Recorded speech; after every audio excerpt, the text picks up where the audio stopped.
Welcome to the Perfect Life Awakening Show, hosted by Royce Morales. Royce has been a transformational facilitator, teaching groundbreaking, spiritually based courses for more than 4 decades. She is the author of 3 books about her teachings. Join Royce as she takes you on a journey into how to live your best life and find your true purpose through discovering the origins of subconscious, disempowering notions and releasing them.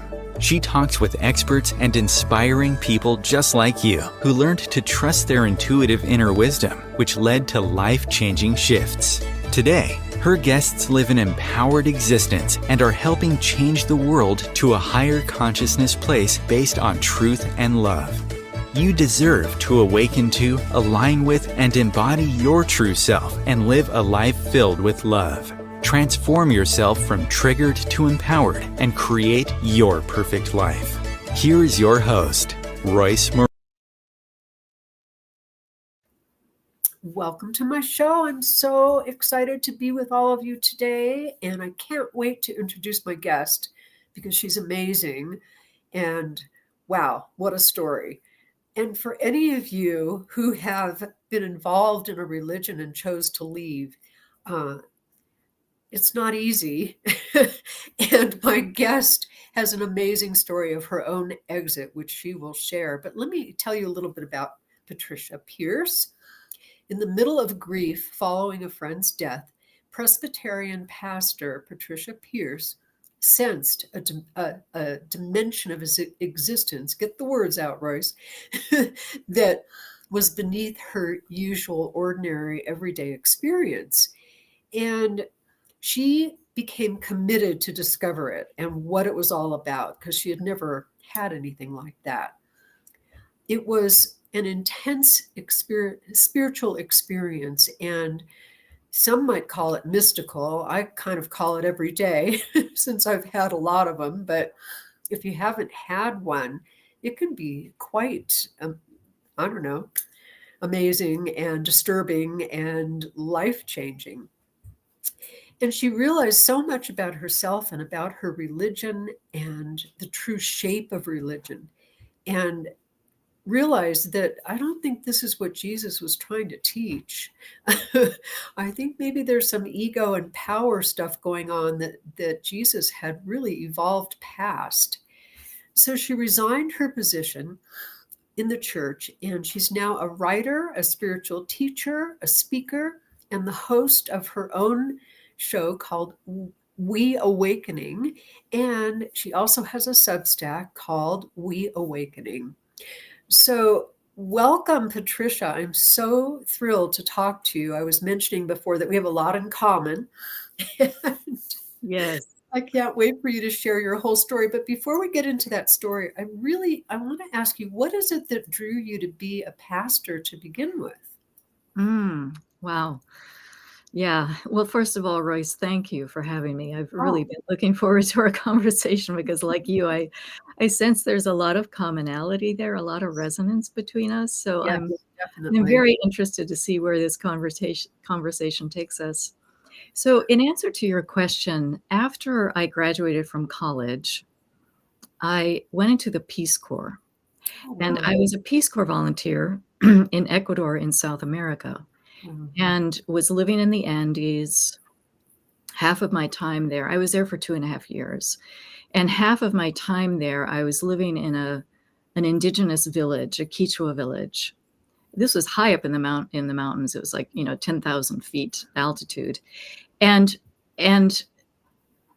I sensed, so I had studied international affairs as an undergrad, and I'd gone to Germany as an undergrad, as an exchange student, because I was mystified by the Holocaust, and I wanted to try to, find some answers. How could such a thing happen? So my horizons had already begun to expand through those international, experiences. And having studied international affairs, I studied politics and economics and international law and all of those things. And so when I went to Ecuador as a Peace Corps volunteer, I was coming at it from, if we do politics right, we can solve all of our problems. Oh, wow. So when I got there and I saw the enormity of the injustices and inequities of wealth, I sensed that, this is so huge that politics can't even touch it. And I sensed that there was some kind of a spiritual sickness at the root of it. And I wanted to understand what that was. Wow. And I mean, a lot of different factors came in, and I was influenced by some people that I came to know in Ecuador. And that's where really the seeds were planted in my mind of doing some kind of ministry, because when I imagined my future, when I came back to the States, I taught Spanish and ESL for a while. But every time I imagined my future, I imagined doing some kind of ministry. So finally I thought, well, if that's what I'm seeing, I better just get on with it. So I enrolled in seminary and went through a Master's of Divinity degree program in the Presbyterian Church. Wow. And then all that changed. Tell us the story. Yeah, and then all that changed. And when I was in seminary, I met someone who became a very close friend, a soul friend. Her name was Tricia. And Royce, how sometimes we meet someone and we just immediately feel like we already know them. Oh, yes. And that we want to like connect. And so that was the case with the two of us. And while we were in seminary, we started to undergo these experiences of, I would call it a feminist awakening, but becoming painfully aware of how the misogyny and sexism of the religious tradition had impacted us as women. And it was a very painful wilderness that we kind of went through together. So anyway, Tricia had aplastic anemia. And several years after we graduated from seminary, she underwent a bone marrow transplant, which is the only, it's a fatal disease unless you undergo a bone marrow transplant. And she'd come to the end of, her options. And so she had the transplant. She came through it okay. But then a few months later, she died of complications. Wow. And her death, I mean, I felt like on some level she knew me better than anybody. Like she understood me better than anybody I'd ever met. And so it felt like the loss of a soul sister, really. And, I think grief has a way of opening us up. Yes. As nothing else really can. And it was the morning after she died, and I got to California. I live in Philadelphia, but I got to California. She was in the hospital at Stanford. I got there before she died, and I was able to be with her as she made that transition, which itself felt like a holy moment, a sacred moment. And the morning after, I was in her study, surrounded by her altar and her books and her journals. And I could very much feel, her energy and her presence. And I asked her to be my bodhisattva. And I sensed that there was, as you mentioned in the introduction, that there was some dimension of my being that I'd never known. And it was like this clear resolve of, I want to know what that is. And, we talk about how intention shapes our reality. Well, that was a moment where my intention was so clear. But the thing is, I didn't know what it was I was really asking for. I just knew there's something here and I want to open to it. And so it was a year after her death, and I went on retreat and I reiterated this desire, this willingness. And then a few months after that, I started experiencing all of these synchronicities that just blew my mind. My materialist, empirical, rational worldview could not handle them. And so I felt like my worldview, my reality was crumbling. That's the way it felt. What I thought was real, like, this cannot be happening. This is not possible. And so I knew something was afoot, and I knew I needed to surrender to it. And so I went to the woods one day near where I live, and I didn't know what to do. I just knew I needed to and wanted to surrender to whatever it was breaking forth.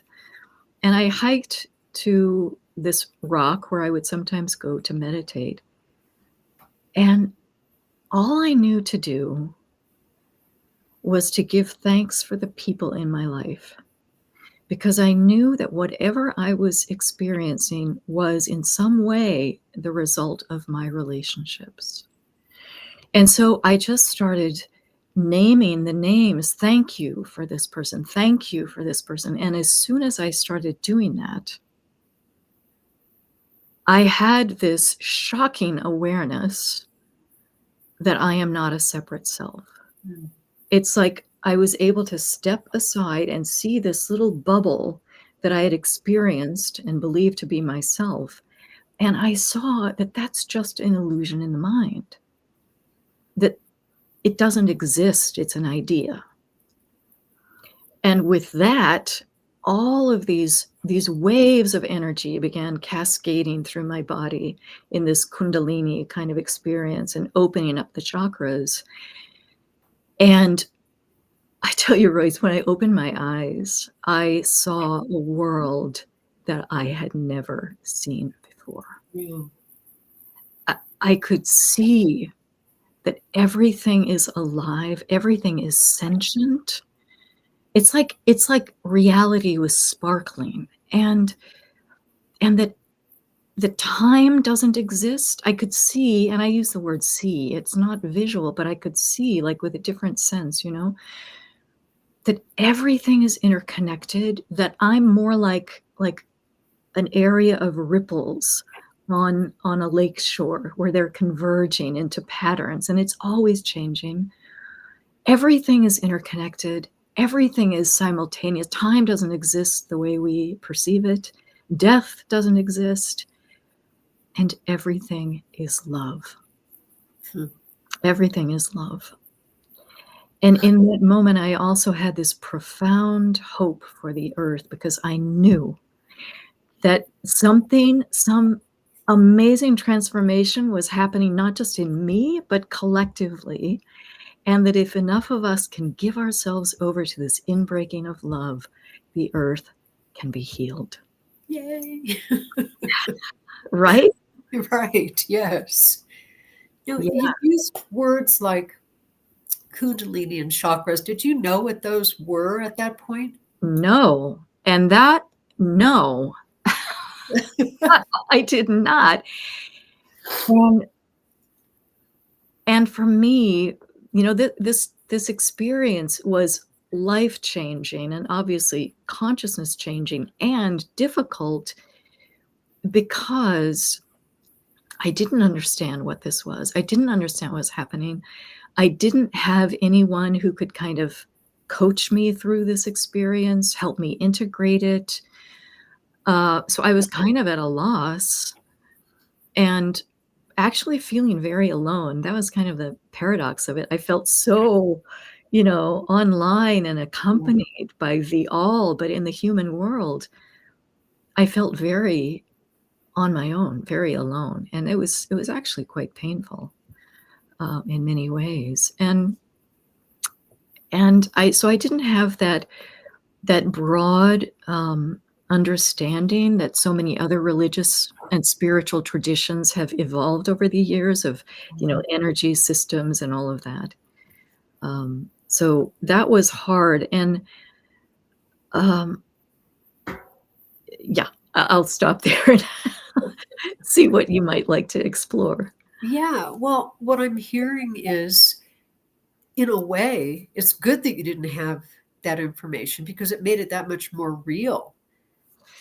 I suppose that's right. I couldn't make an idea out of it. I didn't have a framework already. So it was I'd never thought of it that way. Thank you. It was very much a process of discovery.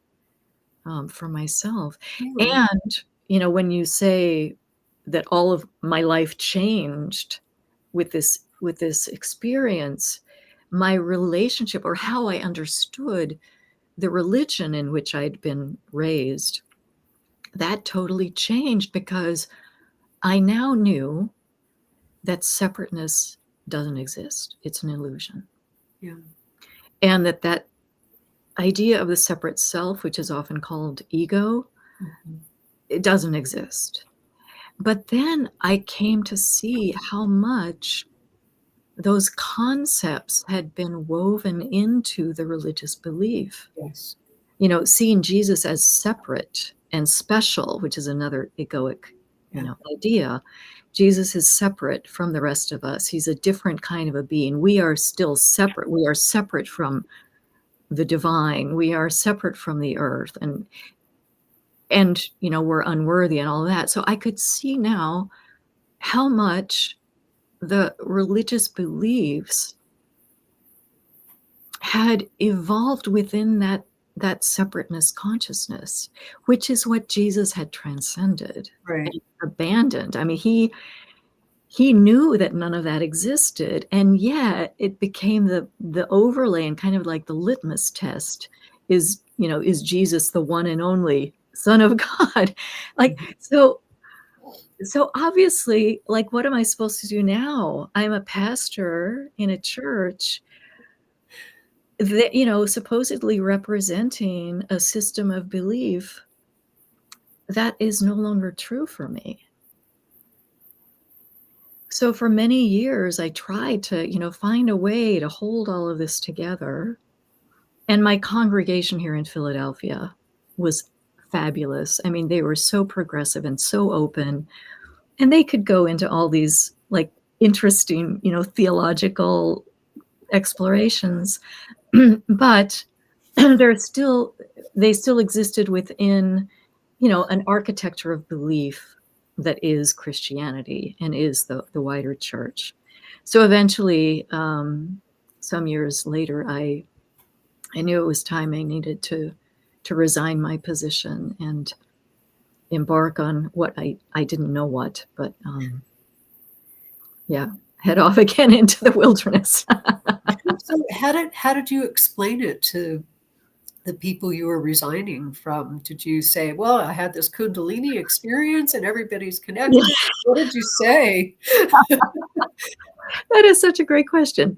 No, I did not put it that way. I can imagine.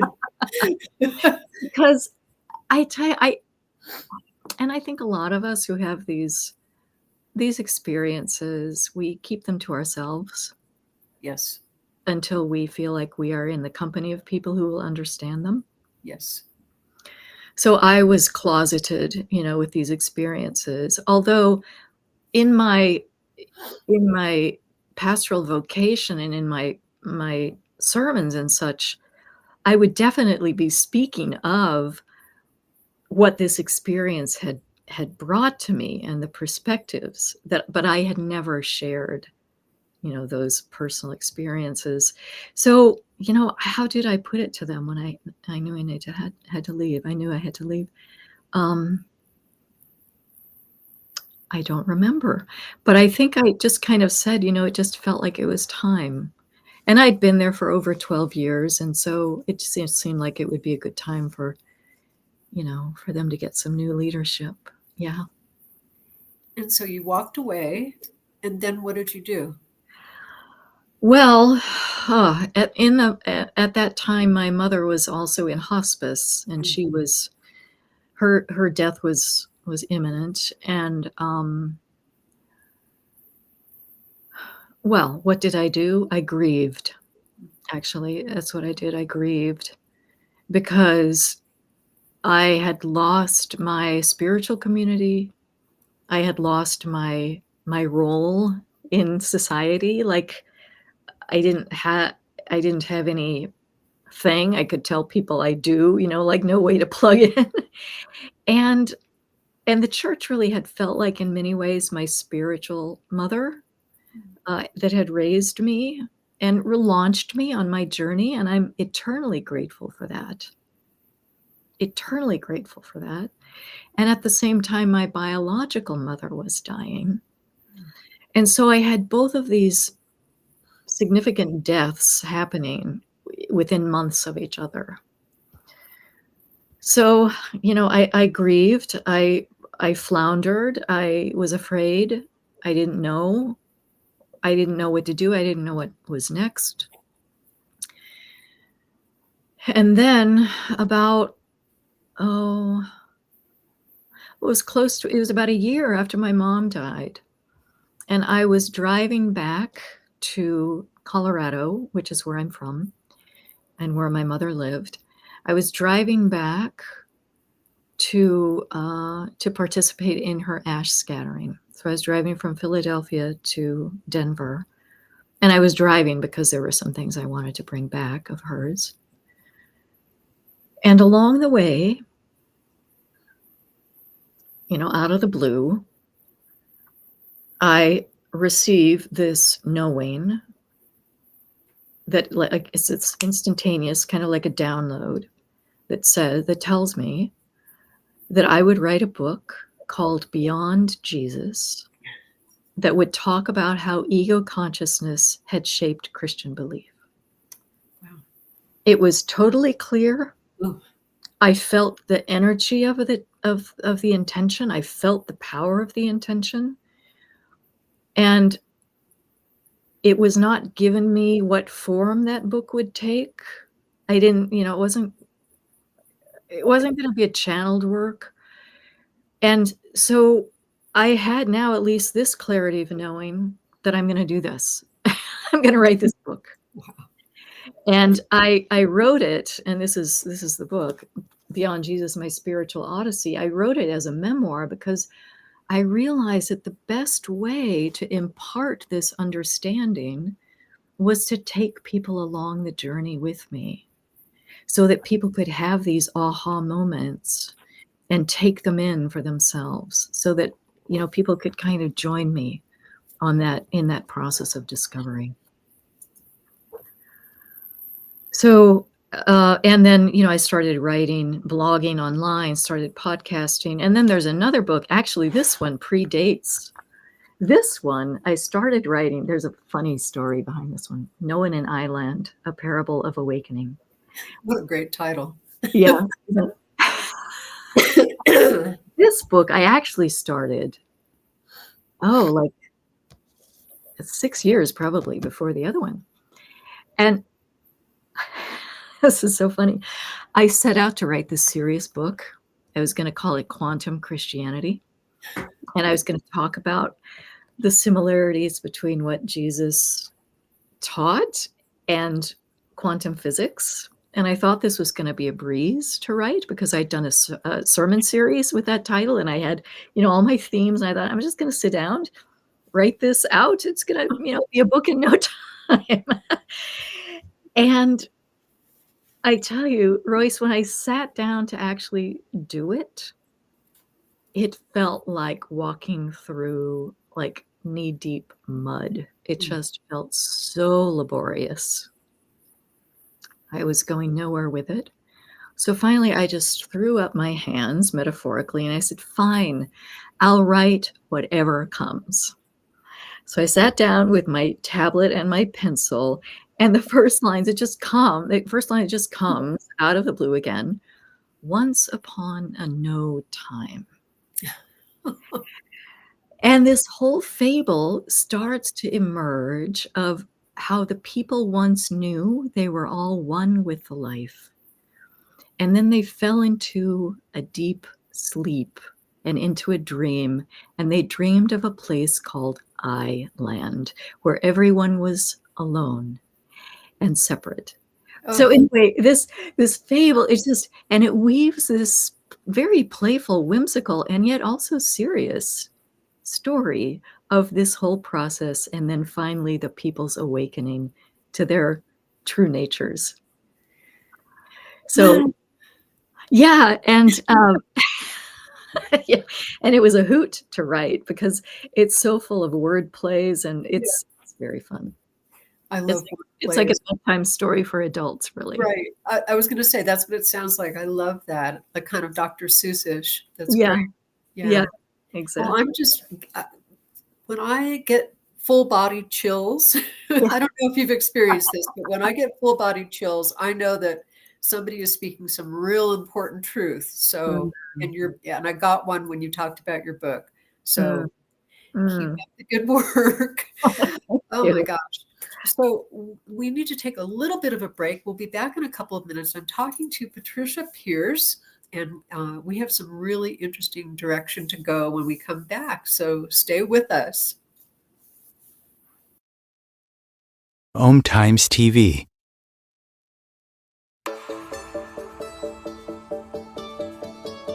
Do you crave joy but feel stuck? Do you go through life feeling constantly triggered and frustrated? Fear is likely the culprit, and subconscious fear is likely sabotaging you.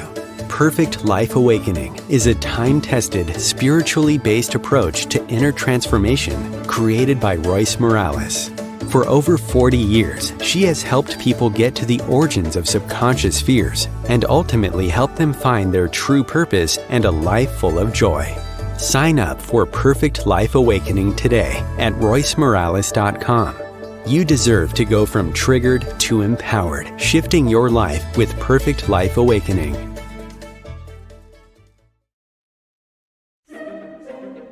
Imagine becoming a super influencer. Reinvent yourself, invest in your brand, and then manifest your success with a robust spheric approach. Om Times Media and Broadcasting offers a unique and multifaceted way to become the spiritual and conscious influencer you deserve to be by putting your message across our powerful platform with its proven record of integrity and excellence. Through our produced shows, Om Times offers the opportunity to become a social media TV personality, a radio show host, an Om Times magazine columnist, and a syndicated podcaster, all in one shot.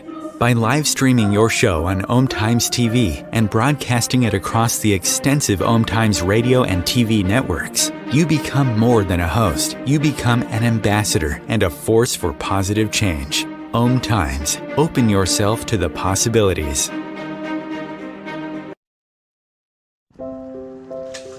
I want to eat apples and bananas.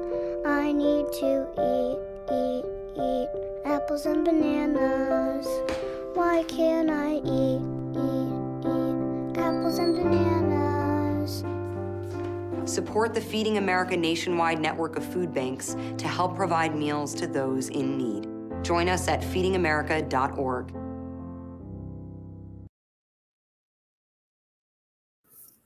Welcome back. I'm talking with Patricia Pearce, and we are talking about religion and separateness and oneness and all kinds of fascinating things that she has personally experienced and is now teaching. She stepped away from religion. So amazing that you did that. That was just great. And I think that I don't remember where I read this, but I read, statistically speaking, a lot of people don't identify with religion anymore. You know, that when you have that little box to check off that says religion and they check off other, a lot of Yeah. people are doing that. I really think that people are awakening. You know, the consciousness that is shifting is just amazing to me. You know, I've been doing this for my whole life, and you know, finally people are catching on. So Really. yeah. So I read somewhere that that you understood that social issues,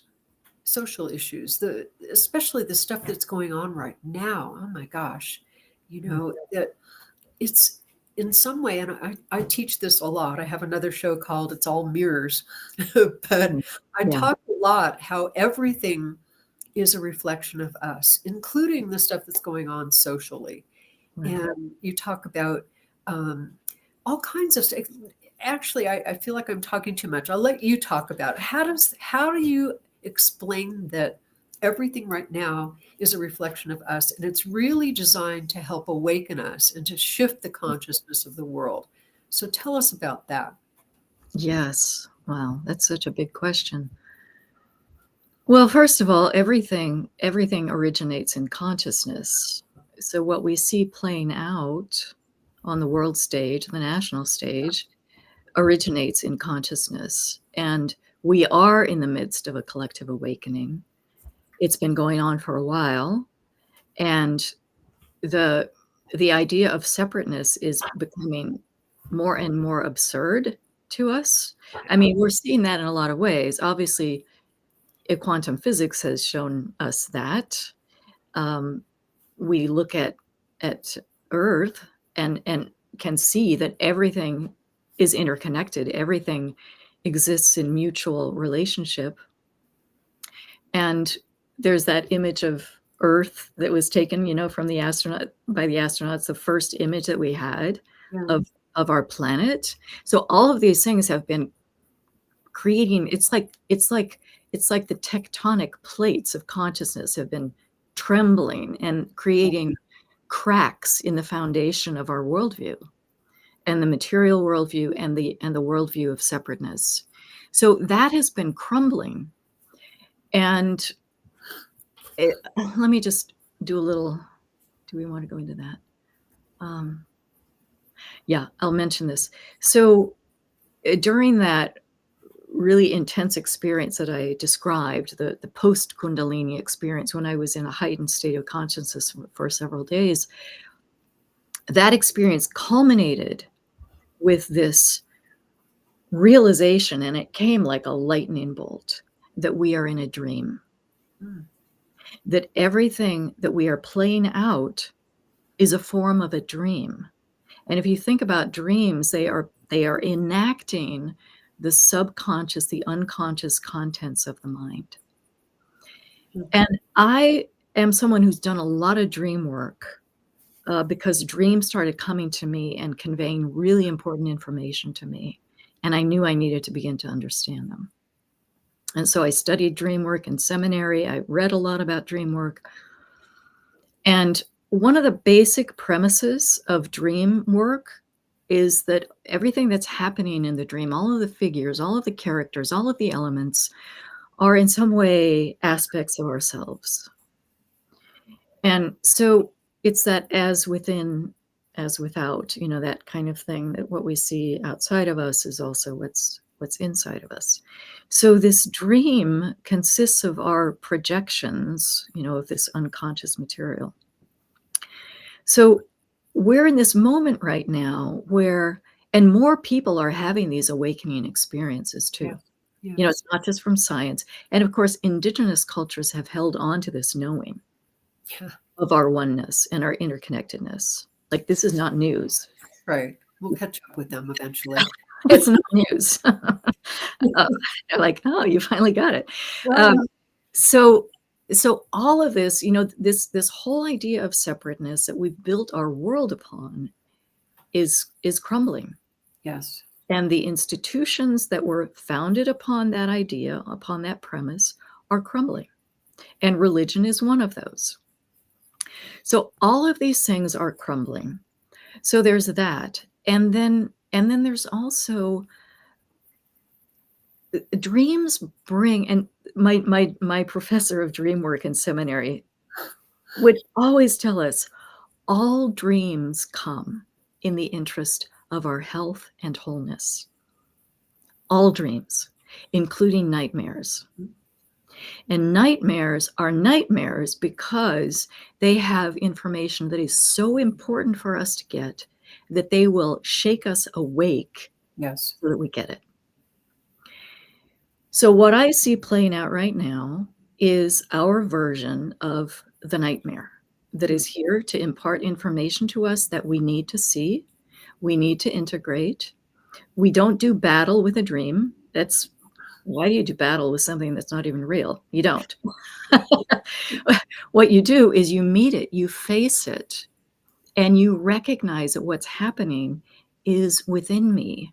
And then you do that inner work that's required. So if we look at, for instance, our present leadership in this country, the way I see it, they are demonstrating in a hyperbolic form, the idea of separateness, the idea of ego, they are playing it full out Yes. and unapologetically. Yeah. And that is really helpful for us because we can see it now. And then we can detect it when we find it in ourselves. Mhm. Like it's raising our sensitivity if we're willing to work with the dream. Yeah. Then we get to give thanks for this moment because it's showing us what we need to see. So there's that part of it too. And there's also the integration of the shadow.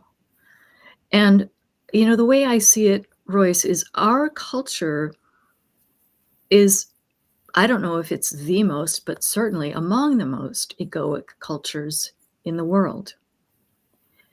And we celebrate the idea of individualism, the rugged individual. Yeah. And that is a fiction. It's an illusion. It doesn't exist. But it is something that we hold to be sacred. So there's a difference between individualism and individuality. I mean, individuality is us expressing the uniqueness of our divine self. But individualism is that idea of separateness taken to an extreme. So this country has a big shadow. We also have a shadow of racism, of genocide, of exploitation, of domination. And we've done that on the global stage. We have, exerted our will. And I know a lot of people get alarmed when I say these things, but it's true. And it is our shadow. And it simply is. And it's not, and we don't integrate the shadow by judging it. We integrate it by seeing it and by accepting it and holding it all in love. And by doing that, we allow it to begin to dissolve. And then and this country, we have our shadow and we also have our aspirations, which are equally amazing. The aspiration to be the most multicultural, multiracial, multi-ethnic society in the world that is governing ourselves, not beholden to any oligarch or monarch or any of that. So there are these aspirations and there's this shadow. And this is the moment where we're holding them both. We're holding them both. We're experiencing them both. We're allowing them both to reside in us. And by doing that, we are able to transcend that duality and then emerge into the potential that is ours to realize. Somewhere I read that you talk about this time as being the dark night of the soul, which I absolutely agree with. Talk a little bit about that. Yeah. The dark night of the soul is really a time of transformation. And it is a time when it feels like the things that we've depended on are falling away. And we don't know where we're going in the dark night of the soul. We don't understand what's happening. And we can yield to it. We can surrender to it. We can give ourselves to it and allow the transformation that wants to happen in us. And we can trust, and this is something that's so important for us to understand, we can trust that we are being held in this process, that love is holding us, that the cosmic realm is holding us as we undergo this incredible birthing process that we're doing on this planet. It's quite amazing. So yes, it is the dark night of the soul. And we don't have to fear that. We can open to it. We can allow it to do its work in us and on us. So one of the things that I read on your website is that you have a lot of postings where you talk about ways to resist, and you started something called resistance. I love that. How does that fit with what you were saying about just trusting and allowing and not resisting, basically. How does that fit? Yeah. Well, the thing about, so if we think about in our own work, in our own inner work, we know that the more we resist something, the stronger it becomes. Yeah. That's just the nature of things. It's just energy. So, and the egoic pattern in us, if we resist it, it simply grows stronger. So, and resistance itself is a pattern of the ego. And I think of it in this piece that you're referring to, which I titled Join the We-sistance. Yeah. So the ego really is in a stance of resistance to reality. Reality is love. Reality is oneness. And ego is the mind's, what the mind has created to explore the impossible, which is separateness. And the way that it can maintain that illusion for itself is through resistance. And so resistance feeds the illusion. So in this piece, I talked about actually this is what I'm feeling. I feel like what I want to be about isn't resistance, but we-sistance, which means to stand in the truth of we.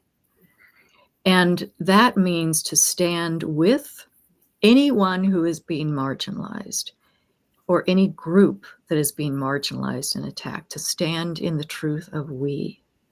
And to know that we, the truth of we, is all encompassing. No one is excluded from love. So it's not an us, them kind of thing, but it's really transcending that dualism and enacting the truth of our oneness in this moment. Yes, definitely.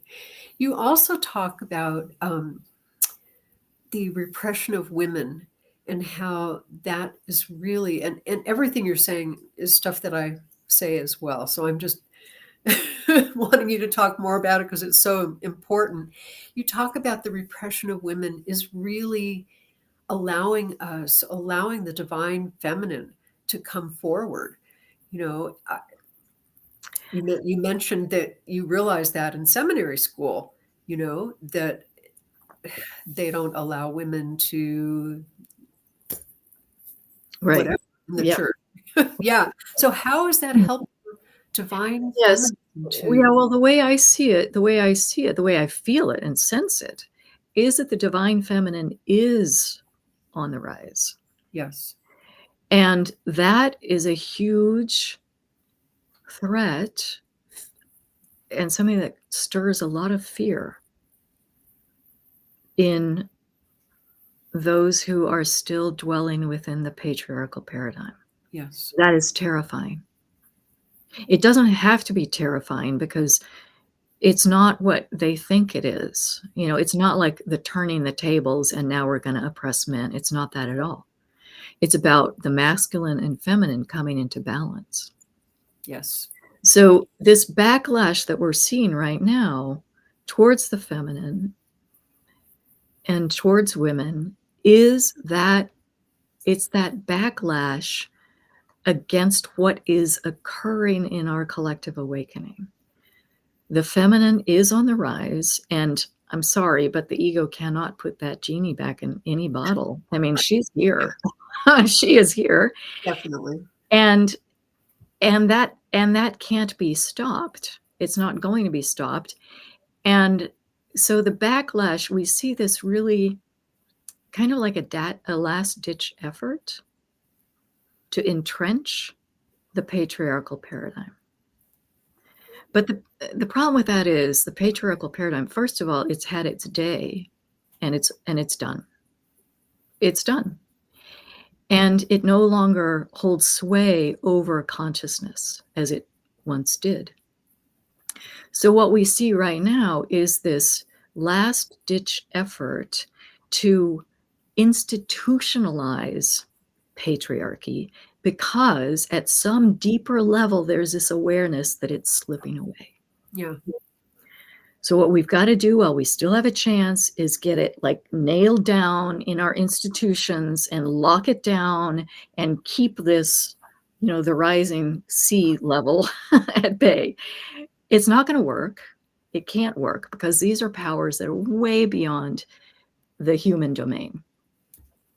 So that's one thing. And another way that I see this time is this egoic paradigm and patriarchal paradigm. They have really complemented each other.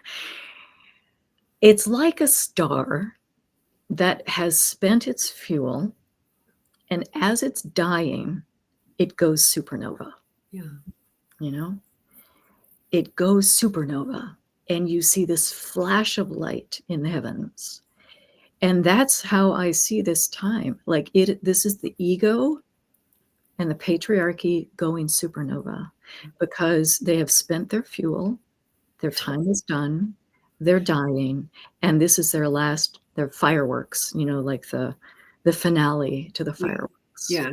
And thus we elect a certain person president rather than Kamala. Right. And that accelerates the process. It does. And it accelerates the awakening. Yeah. Oh, I'm so glad you said that.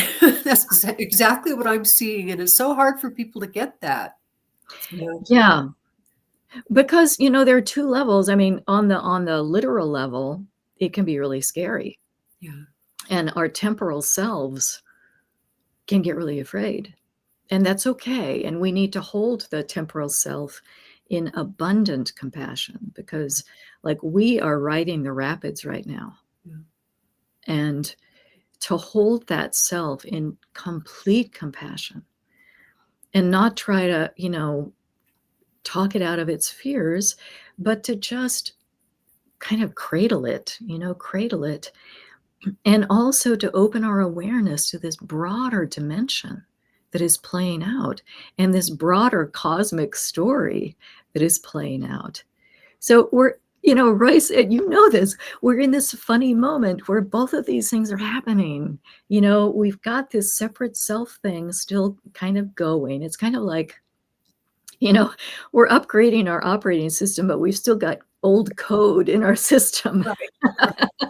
We haven't quite gotten rid of it all. So it's like this weird thing, like, where are we? Which operating system are we really in? Yeah. But that's where the spiritual practices come in, right? The meditation and these practices that can allow us to anchor our awareness in that wider story that's unfolding, that is a complete story of love. That's all it is. It's love. It's total, abundant, joyful, overflowing love. Which is what Jesus was trying to tell us. What Jesus was trying to tell us. Oh, wow. Yeah, exactly. So I've got two more questions. One goes back to what you were saying before. The idea that it's us and how important that is. And yet I hear people that say, well, he might be doing all kinds of horrible things, but it doesn't affect me. So whatever, that kind of attitude. What do you say to people like that? Well, that's still the remnants of that old separateness idea.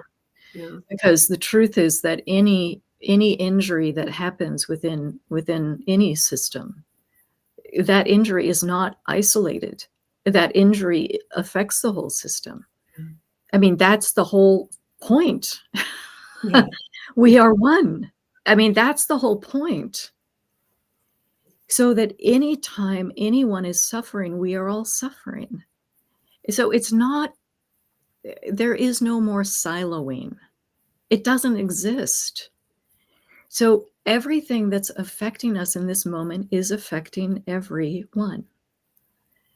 And so, we might perceive that we have some kind of, that we're somehow insulated, but in reality, we're not. We're not. Yeah. And we will see this as, for instance, as, immigrants continue to be targeted, we will come to know how much we rely on each other, how much we need each other, how much truly we are one family and one society.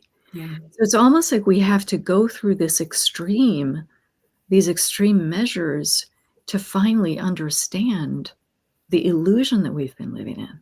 Mhm. Yep. Yeah. And it's interesting to me because there's so many people that they're very loving and caring, and they would never think of harming anybody or doing Mhm. violence to anybody, and yet they still believe that this route that's being taken in front of us is okay. Mm. It's just amazing. Well, I tell you how we make it okay. And that is by being the embodiments of love in this moment. And bringing our whole selves to this moment and all of our resources, and letting generosity rule the day, and solidarity. And it's like,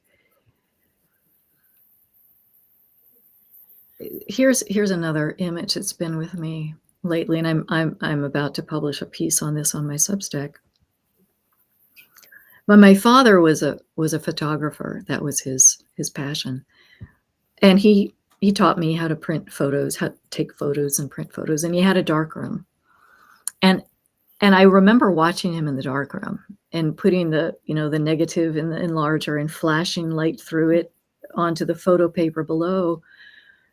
And that image has been with me. And I don't know if it's because my dad's spirit has been revisiting me to remind me, tapping me on the shoulder. Hey, remember what it's like to be a light worker, to be a light writer, which is what photographer literally means. Remember what it's like. Remember how you need the negative, and that it's the negative that gives you something to shine the light through. And that when you shine the light through the negative, you create an image of the actual thing that you were photographing. Wow. So right now, consciousness has seen so vividly the truth of love, the reality of love. It has beheld it so vividly that we have now conjured or created its negative. Mhm. We've done this collectively. We've created this negative. And now what we get to do is shine our light through it, to shine the light of love that we are through it.